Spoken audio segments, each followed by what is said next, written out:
Hi, my name's Ben Allen. I'm the principal of Allen CIO. Today, I have the opportunity to present a panel of friends who are experts in manufacturing technology.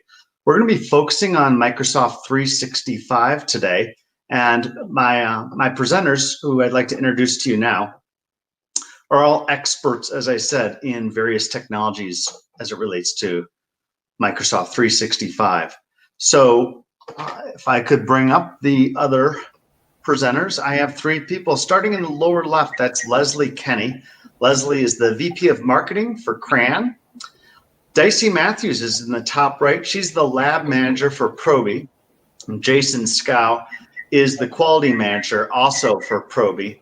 I've gotten to know all three of these people over the last year and found that they have an immense amount of knowledge that they bring to their jobs that is exciting, and I thought it would be a wonderful opportunity to share it with all of you. And so what we're going to do today is I'm going to let each of them share some ideas that they have that relate to manufacturers who are trying to communicate, collaborate better. They want to be more organized. And so I'd like to kick this off by starting with Dicey Matthews.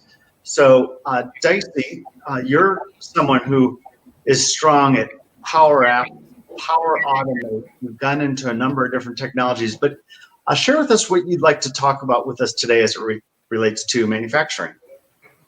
Sure. What I want to talk about is some tools on how to manage tasks and projects.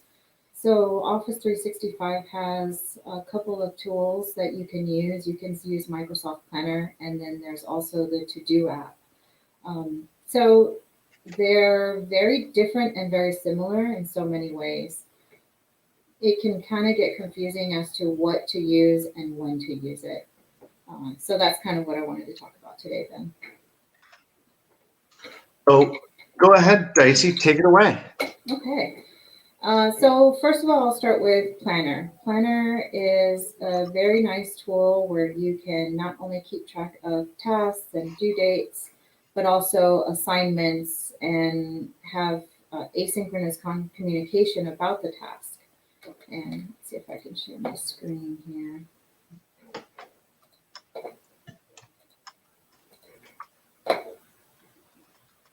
Okay. So are we seeing a screen up? Screen two. Here we go. There we go. So with Planner, that's easily seen in your O365 apps. You can create a project planner. So here we have a project planner for facility audit. So it's very easy to create kind of an electronic Kanban board. So if you need to have tasks move through a series of tasks, it's a lot easier to use Planner for that. So on this one, it's just you start off with a new audit finding and you can move through doing root cause analysis and sending your response to the auditor, creating your change controls, or any sort of status that you need. You can even categorize each task and add subtasks for each task as well. So you can have one major task, say one audit finding, and add in all your subtasks underneath.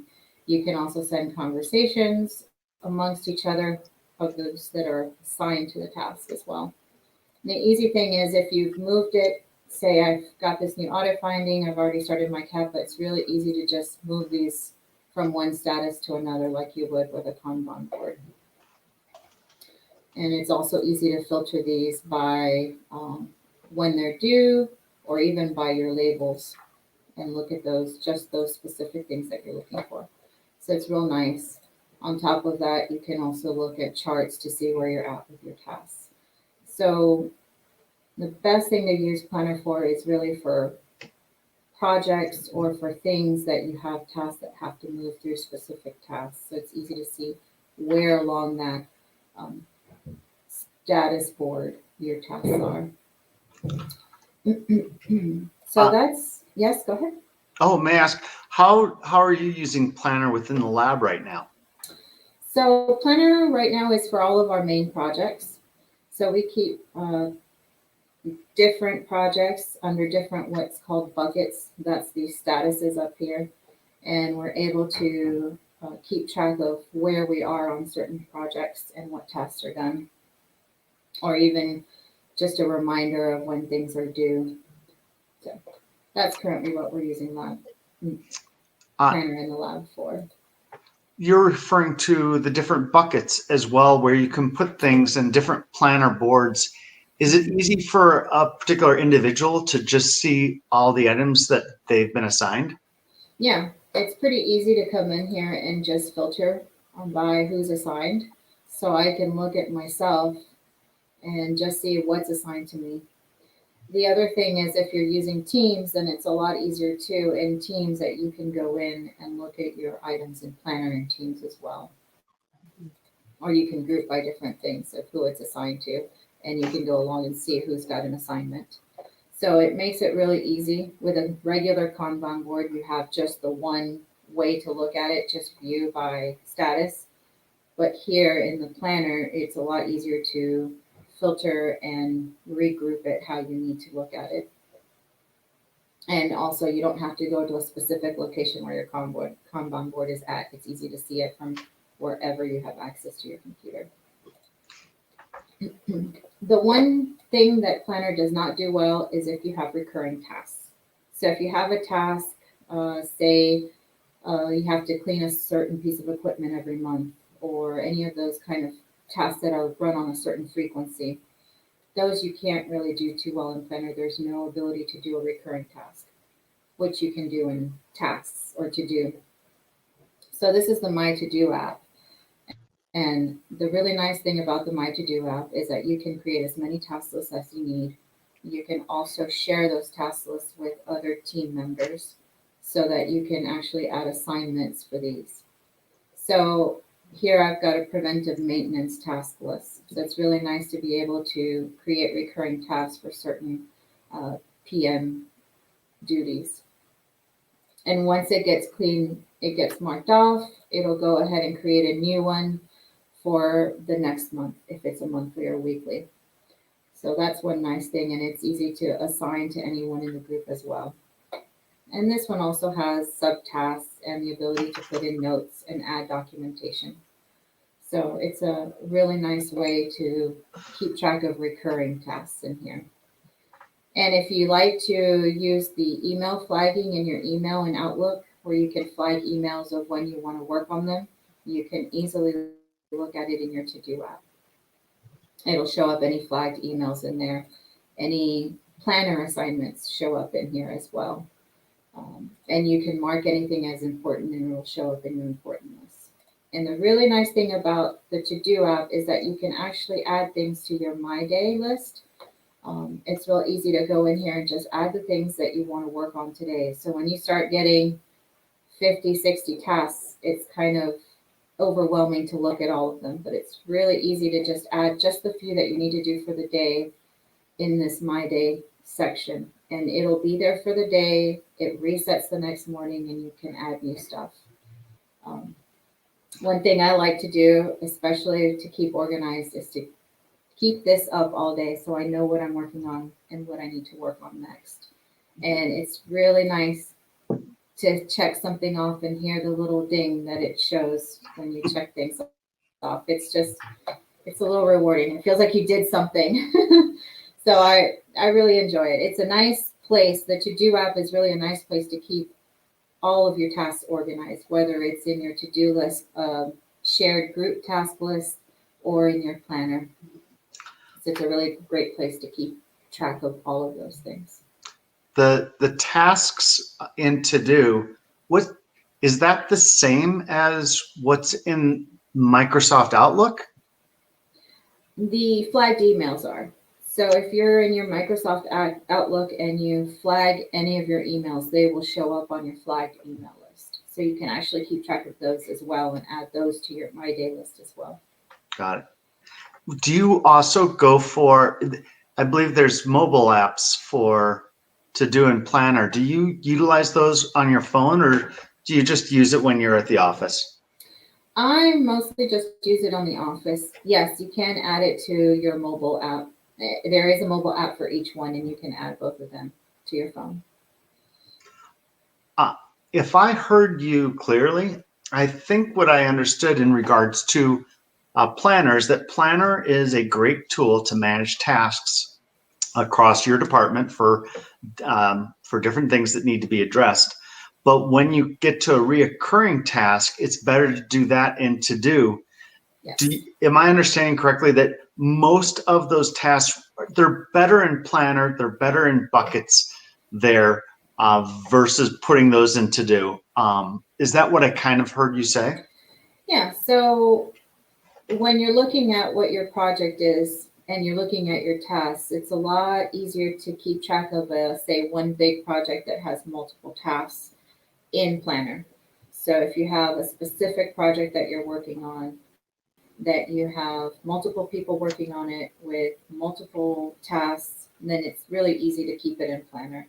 And even if you need to see a status on each, you can create a bucket for each status and move it along so that you can keep them organized.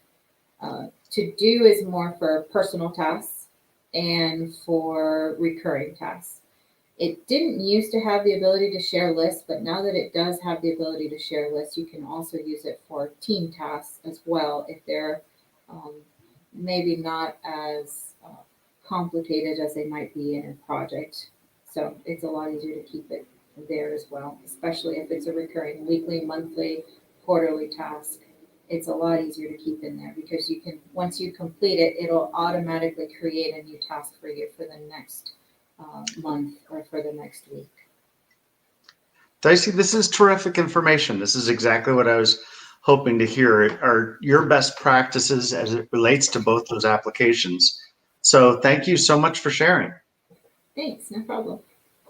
Jason, let's go to you next. Your topic today is a fun one, I think, because all manufacturing companies deal with standard operating procedures.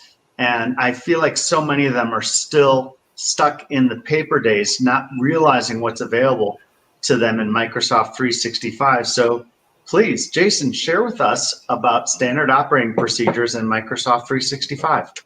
Sure thing, Ben. Thanks for having me. I'm always so excited to evangelize on SOPs. I'm the weirdo who loves writing them, and I've built a career around it. So one of the biggest challenges we face in manufacturing is standardization of process. It's critical to quality. It's critical to fulfilling our customers' needs in a timely manner and being a successful business. And historically, one of the challenges we face is we put a lot of effort and time into developing standardized processes, having SOPs and forms and other documents to make sure we're doing things the same every single time across all of our operators, across all of our operation lines. And then getting that into the hands of our operators, huge challenge, especially with paper-based systems, which most of us are running or have run in the past. How do you make sure that your operators have the most recent procedure? How do they have it available at their fingertips so that they can reference it while they're running things on the line? It's one thing to read and understand an SOP, which is language everyone will have heard. And it's another thing to be able to read and understand it and then refer back to it 2 weeks in the future or a month or 2 months or whatever time frame it may be. And so historically, the way we've managed that is having a lot of SOP binders and forms that we make copies of and we distribute out to the different areas of the plant, which is its own headache from an administrative standpoint unto itself. Usually your quality team has to keep track of where all these copies are going, go collect the old ones, distribute the new ones, and all that fun stuff that adds absolutely no value, that your customer's not going to pay you for that. You can't add that onto the cost of the product per se.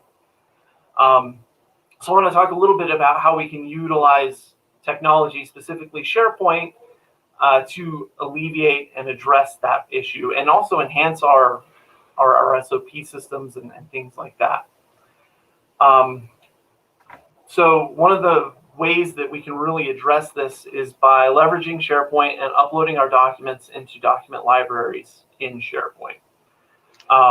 And this key advantage that this has is we can upload our signed procedures. We have full audit history. We have full versioning history. We can see what the history of that SOP is, which is really critical for audit trails. The other really nice thing about this is our operators, when they go to pull an SOP, they only have access to the most recent approved version. So that addresses that need to have people going back and forth and pulling a bunch of paperwork all the time. Another key thing about utilizing SharePoint is we can take technology into the manufacturing line through iPads or other tablets and reference procedures and pull them up in real time on the line. They don't have to go find the SOP book out in the main production floor, bring it back to their workstation, thumb through it. We can have an iPad right there. They pull it up. They pull up SharePoint. They do a search for their SOP or go to a pre-made SharePoint site, perhaps, where you've linked all the pertinent SOPs for that line or process. And it makes it real easy for them to just pull up and access these SOPs in real time on the line. And this is an extraordinarily powerful thing for our operators to have access to. Another thing that really we can leverage in the SharePoint environment to make these things easy to access is metadata in our document libraries.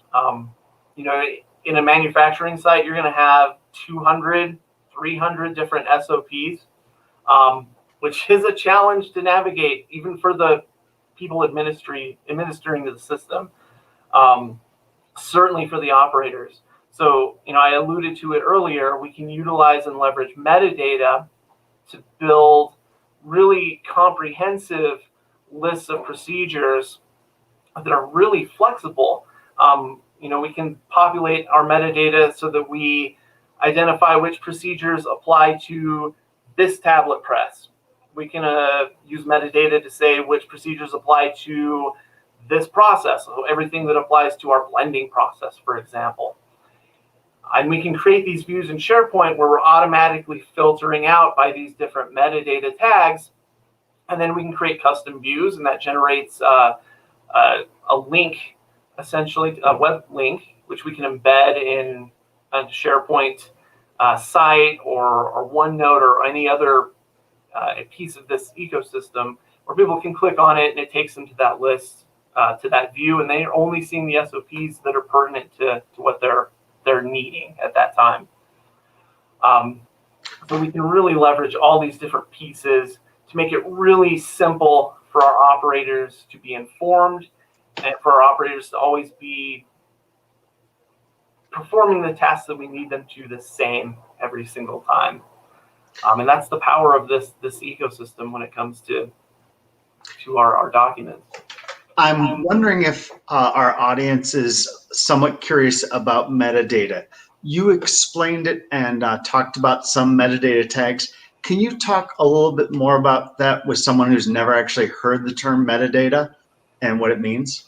Right. So think of metadata as like a search tag, almost like for a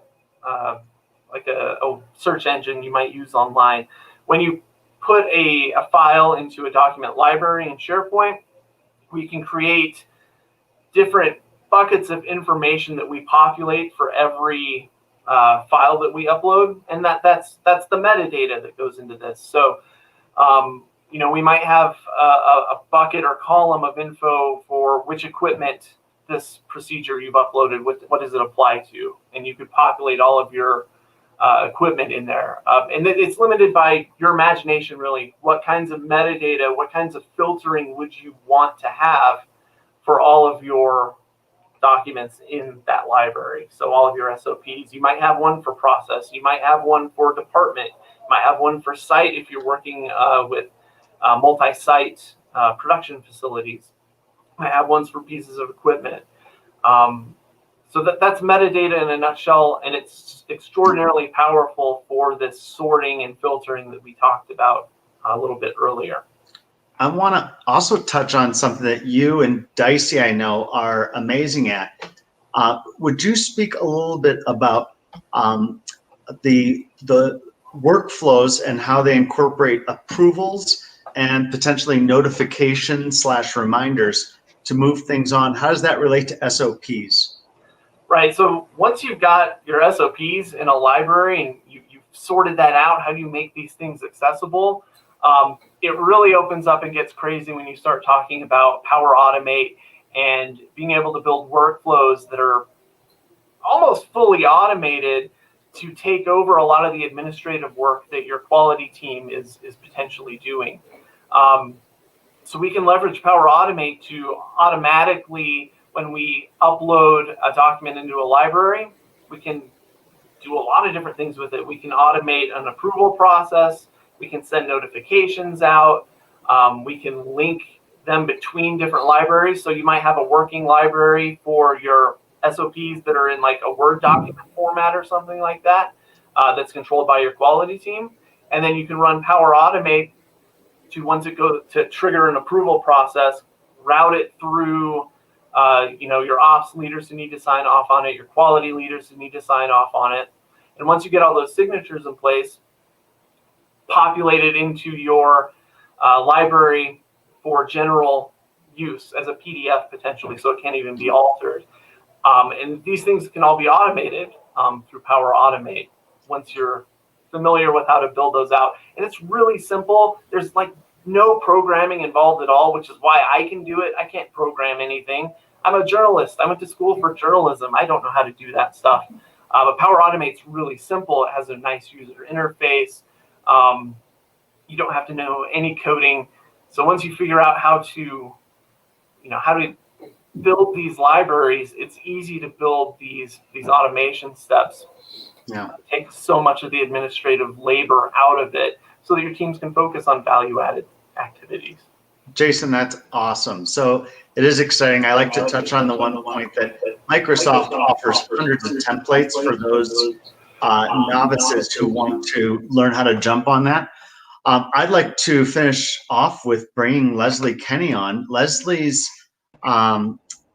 is absolutely key to the knowledge that Jason and Dicey have, because she took us through a customer immersion experience back in March, which is where we got to play with Microsoft technologies that are all part of the 365 suite in a moderated way. And it was, Leslie, it's you to thank personally why Dicey and Jason are so good at this. So talk to us about manufacturing organization today, if you would. Sure. I chose to focus on the OneNote technology. It's something that I use every day in my position at Crayon. And you might be saying, wow, why is a marketer talking to us about manufacturing and organization? Well, this is really about internal communication. And as a marketer, and specifically an IT marketer, and I am that Microsoft CIE facilitator, which means that I jumped through all of the Microsoft hoops to make sure that I know hopefully almost every feature of what happens in Microsoft 365. But I want to talk to you specifically about OneNote. And then I'm going to tell you 3 reasons to use it. I'm going to demo 3 of my favorite features. And then at the very end, I am going to tell you what I believe is Microsoft OneNote's really most redeeming feature. So I'm going to share out my screen. And in terms of manufacturing, I have created what is a notebook for selecting a new ERP system. So this is a little bit about what the OneNote experience looks like. And you can see I have a few tabs up here. These are just some general notes. And then I have a tab for my internal meetings and notes around all of those meetings. You can see I have an agenda, who's in attendance. I can check off some action items if after the meeting. And then finally, I have an area for pin notes. Now, you may not know this about, I'm going to write my name. I can write my name here on the screen, and then I can just grab my little lasso tool and draw a circle around it and say, hey, let's make that text. Oh, it didn't get my L. Better luck next time. So actually, this feature is really great, and you can also do ink to math. So that's a little bit about the normal organization. And then as you can see, I have a section group here with all my vendors. These are all of the ERP vendors. And I actually modeled this off of a manufacturing company who was doing an ERP selection project using OneNote. And I was really impressed with the way they organize their information. So in this instance, we have a video that talks about the functionality and ease of use of Microsoft Dynamics ERP. Now, this video is a link from YouTube. Let me make this a little bit smaller. So we can either click out to the YouTube link, or we can actually watch the video right here within the notebook. Okay, that's not something you can do in Microsoft Word or in a PDF. On our second tab, we have just a link out to some information about how Microsoft Dynamics ERP helped Renault Sport. And I actually did that by saying insert a screen clipping. So I just inserted that right in here, and we can read that through this link here. And then on my technology page, I've actually inserted a PDF. And I've done it in two ways. One is I added the entire PDF here, but you can also insert the entirety of a PDF on a page in your notebook so that you can read, or might I say, search. So I can actually search for copy. If I'm searching for competitive, as you can see, it pulls right here. So super fantastic features. So here are the 3 reasons to use OneNote. Let me go back to my general tab. The first one is the information is more accessible. In OneNote, you're not buried with information in a PDF or a Word document or a PowerPoint or an Excel document. And you can search across all your notebooks. I probably have 50 notebooks in my daily life that I've been keeping for more than 5 years. So I can go back to my notes from 2015 by simply using this little search feature here. The second reason I like to use OneNote is it's this familiar interface with the ribbon. We all know the ribbon with home and insert. Very familiar to the Microsoft 365 way of doing business. And last but not least, and we've talked about this with some of the other applications, is it's very mobile friendly. So if I have my trusty phone here and I decide to take a picture of something in real life, I can insert it directly into a OneNote page, and everyone who has access to that notebook can see that. So the 3 reasons, my top 3 reasons to use are that information is more accessible, it's that familiar interface, and it's very mobile friendly. So onto the 3 demos. I demoed the search feature here. And so let's just say we want to search for ERP. We know we're going to have a whole bunch of instances. I have some here in the title of my notebook on this particular page, and it even shows deleted notes around that search. So searching is fantastic in OneNote, and it'll even search the contents of that PDF. The second reason that I really, really like to use OneNote is, let's just say I have somebody who wants to know about the functionality and ease of use around Dynamics ERP. I can literally say copy link to page, and then I can just send someone a link to this page. And as long as they have access to this notebook, they can literally click on this link and it'll take them directly to that page. Once again, that helps with making the information more accessible. That's not something that you can really do without a lot of behind the scenes work in Microsoft Word or in a PDF. So for that reason, I like to use OneNote.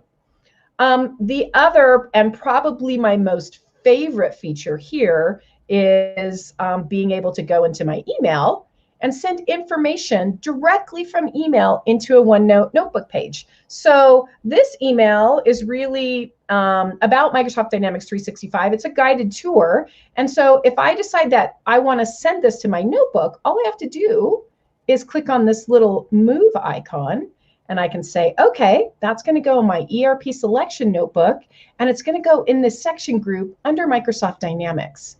And when I click OK, as you can see, it is literally inserted the contents of this email into the correct place in my notebook. Let me show you that one more time. I have another email around MSP research that came from a vendor, and this guy has sent me, what, 4 or 5 or 6 PDF attached. I don't want to have to download the PDF and then re-upload it to OneNote. So what I can do, once again, is just say, oh, I want this to go to my ERP selection notebook, and that's going to go in the general tab. And now it's added every single one of these PDFs along with the content of the email to this particular place in the OneNote notebook. Now, last but not least, I want to tell you what I believe is the most redeeming feature of Microsoft OneNote. Although you can export information from here in the form of a PDF, or you can print out a page, it is really difficult to actually export this entire notebook and re-import it somewhere else. So if you do have information or intellectual property that you would like to keep circulating internally, and maybe throw up some barriers to being able to export that, OneNote is a great choice to be able to keep everything internal. And in a lot of ways, it's more like navigating a website, as you can link to pages. And rather than being able to say, okay, I'm going to export this and email it to 25 people, it's a little bit more difficult to do that in OneNote. And for that reason, I really, really like to be able to use this for information that maybe I want locked down a little more without a bunch of really specific security measures. Mm-hmm. Leslie, that's terrific. I have to ask, do you use OneNote just professionally, or do you use it in your personal life as well? I cannot believe you asked me that. And I'm embarrassed to admit this, but I use it in my personal life. I have a home improvement notebook. I shouldn't tell you this. I have a notebook that has copies of pictures of all of my credit cards on it, because how often are you buying something online and you're like, oh, I can't remember the code on my credit card. I have all my credit cards stored in here. I have my to-do list for my house, my household improvement projects. I use it everywhere and frequently, and I have been for a long time.